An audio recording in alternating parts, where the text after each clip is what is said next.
People in poverty are the poorest citizens within society. More resources are measured than just finances, although this is the most common baseline. It is an assessment of acceptable living conditions represented by a lack of acceptable conditions. When this is measured financially, household size and costs are taken into consideration. The baseline used to measure poverty is the societal median, and anything less than 60% of this is classed as poverty. In 2022-2023, the median income was £621 per week, leaving the poverty line at £373 per week. There are minimum living conditions and daily needs required for survival. When these needs are not met, this is classed as absolute poverty.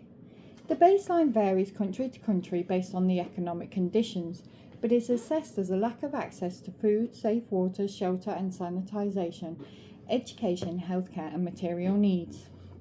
It is unaffected by economic growth and only adjusts with inflation, allowing identifiable markers in any given year. Time changes poverty as accepted necessities change. Households 50% below the average income can afford basic needs, but little extra, and this is classed as relative poverty. This changes as a country experiences growth, and is also known as relative deprivation. Struggling households cannot meet the same standards as most of the population, and they are missing out on luxuries such as TV, internet, education, clean clothing, safe housing free from abuse, and an unhealthy environment. This leads to feelings of trapped, especially when this is a permanent standard of living. Absolute poverty rates increase from 9% to 12% post-housing costs, and this has been the same for an extended period of time. The criteria is influenced by economic growth, and figures adjust for household size, which is divided into age ranges, with no consideration for disabilities or long-term health conditions. People are being financially left behind and struggling to meet the necessities for normal activities and opportunities. This affects 14 million Brits that fit this criteria. Persistent poverty is difficult to observe from the data. The Scottish Government defines persistent poverty as having 50% or less than the median for 3 out of 4 years. The long-term impact of this is concerning as it affects people's mental and physical health.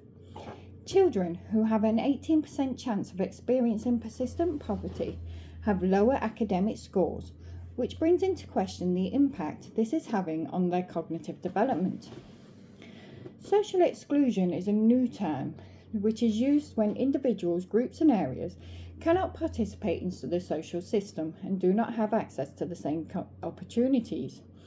This can happen due to a combination of factors such as unemployment, poor skills, low income, poor housing, high crime, bad health and family breakdown. It is noticed a lack of access to one of these can impact on another. For example, limited education can lead to low work fulfillment, reducing opportunities for earning potential. Individuals, groups and areas experiencing poverty become excluded and unable to access resources for a decent standard of living, relatively speaking. Society determines this standard of living. In the UK, it is deemed necessary to have internet to access jobs and applications, and for public services for making appointments. It is believed that smart clothing and footwear is required when entering interviews, and the ability to pay for further education to improve one's situation with access to decent and safe housing. The Industrial Revolution significantly impacted urbanisation and technological advancement, initially worsening poverty with long hours for little pay for labourers, increasing misery and harsh conditions with child labour and no job security. Large labour pools led to the mistreatment of workers. Post-1945, Labour set out to improve the situation and became a leading force for better pay and job security for worker protection. Research by Booth and Rowntree highlighted beliefs that the causes of poverty are potentially false, and the majority actually had full-time jobs with low pay rather than poor decision-making by the lower classes. forcing responsibility onto the government to recognise and act to reduce the poverty crisis. This led to the introduction of the welfare system, including child tax credits, pension credits, national health insurance pre-NHS and unemployment insurance to improve and combat the situation.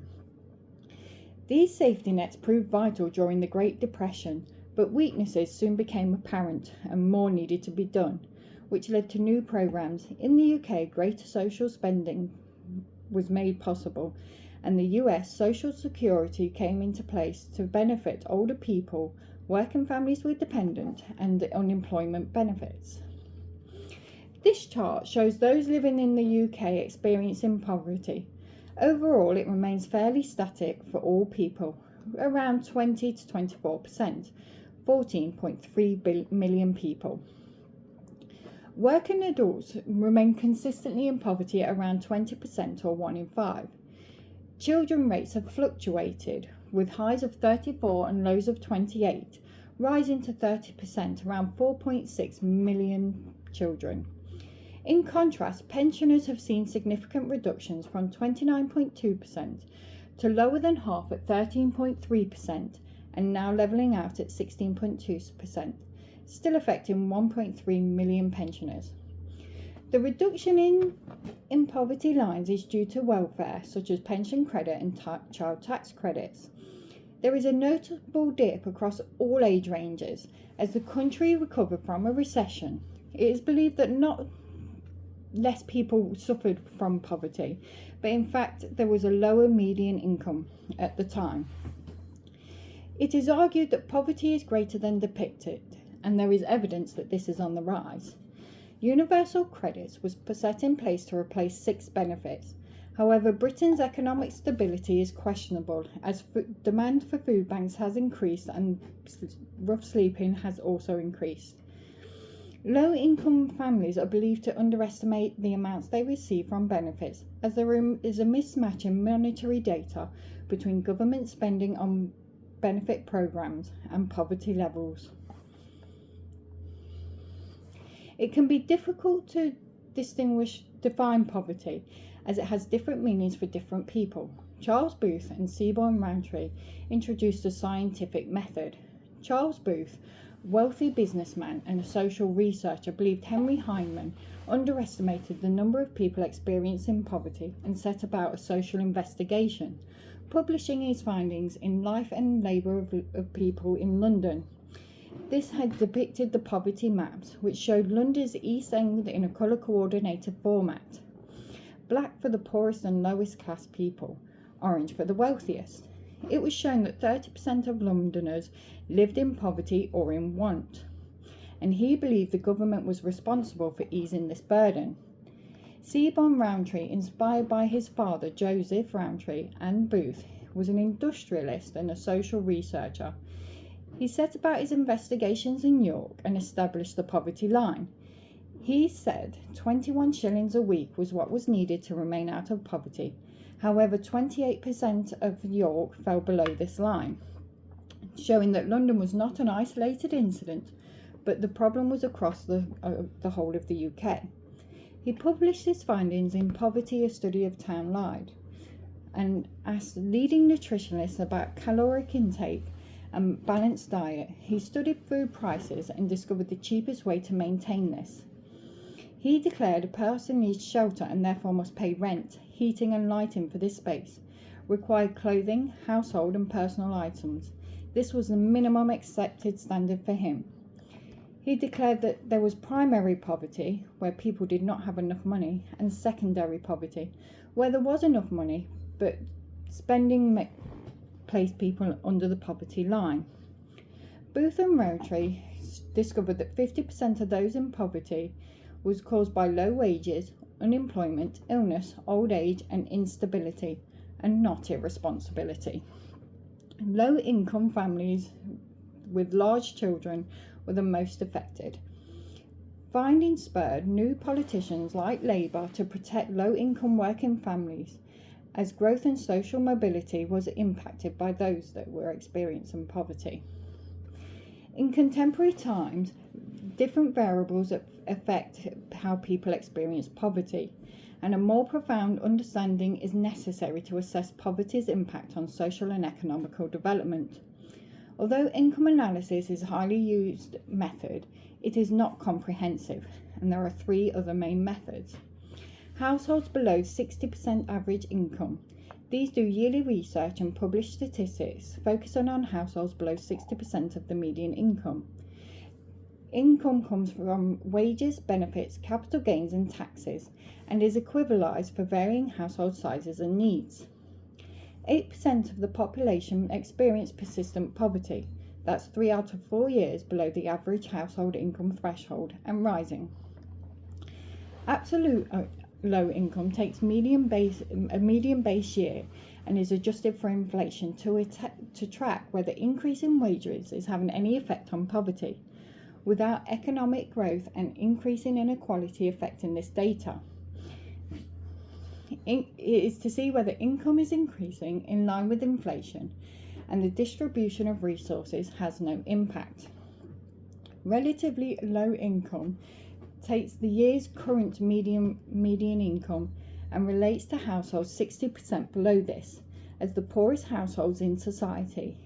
It is the most used data reference to establish overall societal growth and the growing gap in equality. Housing costs vary greatly across the UK, and therefore costs must be determined both pre and post housing costs. A measure must be considered with disposable income after unavoidable costs, as housing costs does not include such things as housing tax, heating, lighting and food, etc. Increasing demands on food banks does not correlate to poverty reports from government research, as this does not account for food, clothing or footwear. The government has come up with a new measure for poverty in 2020, the Below Average Resource, or BAR.